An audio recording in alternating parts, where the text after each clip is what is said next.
troisième vidéo, on va maintenant s'évertuer à calculer l'impôt. Et surtout, il va y avoir, c'est là qu'on aura le col de troisième catégorie, à savoir le plafonnement du quotient familial que je vais mettre un petit moment à vous expliquer. Le calcul de l'impôt net, ce n'est pas très compliqué. On a l'impôt brut et justement ce fameux plafonnement du quotient familial. Je mets attention, ça c'est compliqué, je le garde pour tout à l'heure. Une décote pour les foyers les plus modestes, ça on s'en fout un peu. Une réduction, ça on s'en fout pas, mais en revanche c'est très facile. Les impôts sur les plus-values ou profits à taux proportionnel, ben ça c'est les fameux plus-values personnelles à 19% pour ce qui concerne les plus-values immobilières qu'on a calculées la semaine passée. Moins les crédits d'impôt, ben les crédits d'impôt par exemple pour les dons, donc ça vous savez faire aussi.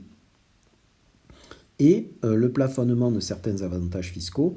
En fait, la somme des avantages fiscaux que l'on obtient, que ce soit par les crédits d'impôt, que ce soit par d'autres moyens, par des réductions d'impôts, ne doit pas être supérieure à une certaine somme et elle est relativement élevée.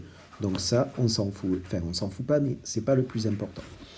Donc je vais essayer de vous expliquer du mieux possible le plafonnement du quotient familial qui, de mon point de vue, est la partie la plus complexe de ce chapitre.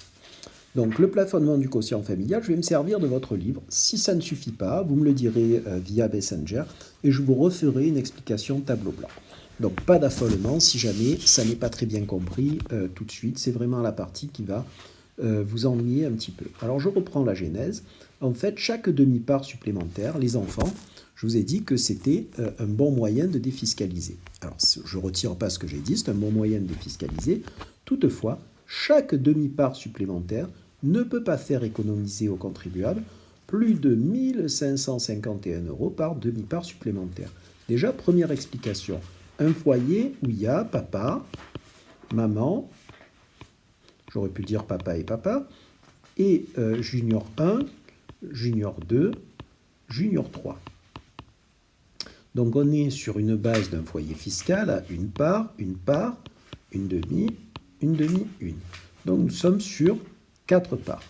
Donc quand je vous parle de demi-part supplémentaire, c'est demi-part supplémentaire au-delà de papa et maman, c'est-à-dire cette partie-là.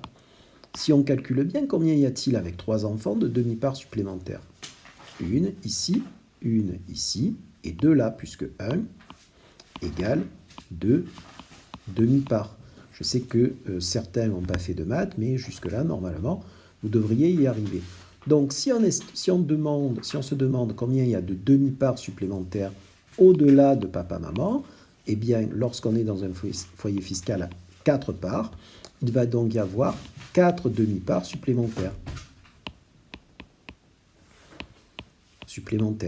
4 demi-parts supplémentaires qui équivalent aux 2 parts au-delà de papa-maman.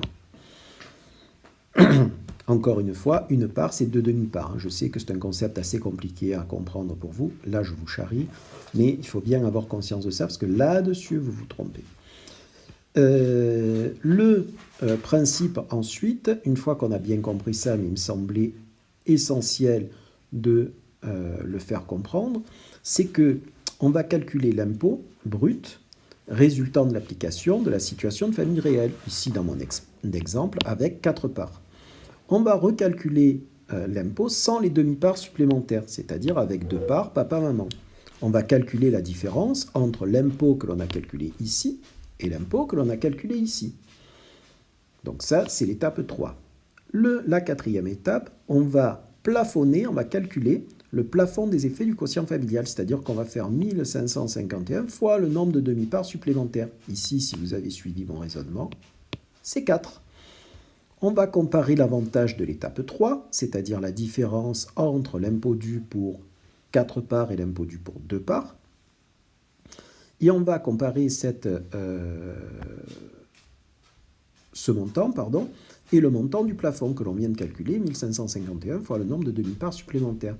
Si l'avantage est inférieur au plafond, le plafonnement du quotient familial ne jouera pas, c'est-à-dire qu'on reprendra l'impôt calculé ici. En revanche, si l'avantage est supérieur au plafond, les effets du quotient familial doivent être plafonnés. C'est ici que le plafond va jouer.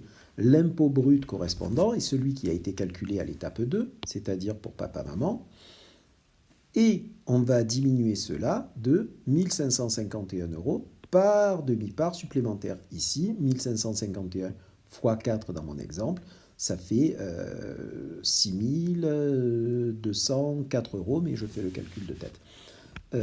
J'espère que vous avez compris l'affaire. Si vous n'avez pas compris, on va déjà regarder un exemple. Un couple marié avec 2 enfants à charge, donc le livre prend 3 parts au total, moi j'en avais pris 4, mais le raisonnement est le même, a disposé au cours de l'année d'un revenu de 120 000 €. Donc 120 000 divisé par 3, 40 000 € par part. Donc on regarde l'impôt correspondant, ça c'est fait dans la vidéo numéro 2, pardon, je me remets en mode écriture.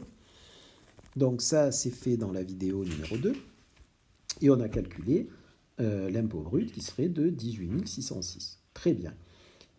Si les enfants n'étaient pas à charge, on va recalculer, donc là, c'est ce que je vous disais précédemment, on va recalculer l'impôt pour papa-maman.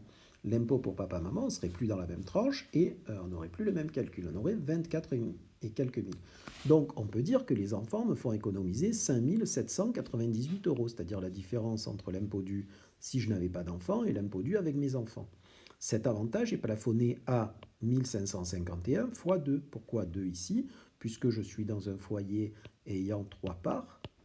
Donc, si je fais moins les 2 parts de papa-maman, il va me rester une part. Une part égale 2 demi-parts. Ok, une pizza égale 2 demi-pizzas. Donc, ici, l'avantage doit être plafonné à 3102.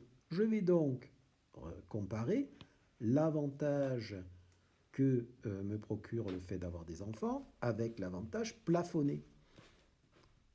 Évidemment, l'avantage est supérieur au plafond, puisque 5 798 est supérieur à 3102.